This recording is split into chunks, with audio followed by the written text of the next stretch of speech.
તારીખ 29 ઓગસ્ટ એટલે ભારત દેશના લિજન્ડ અને હોકીમાં જેમને ભારત દેશનું નામ અને ગૌરવ વધાર્યા છે એમનો જન્મદિવસ છે.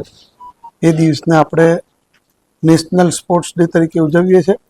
રાજ્ય સરકારે પણ આ દિવસને નેશનલ સ્પોર્ટ્સ ડેને ઉજવવાનું નક્કી કર્યું છે અને આપણે આપણી સ્કૂલો કોલેજોમાં આ દિવસ ઉજવીશું.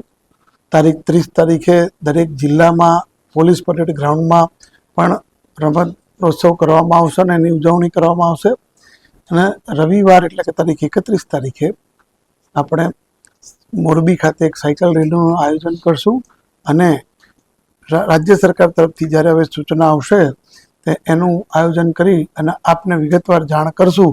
અને સાયકલ રેલીમાં આપણા શહેરના આપણા જિલ્લાના મહત્તમ લોકો પાર્ટિસિપેટ કરે એવી આપના માધ્યમથી હું મોરબીના નગરવાસીઓને અને મોરબીના જિલ્લાના લોકોને વિનંતી કરું છું.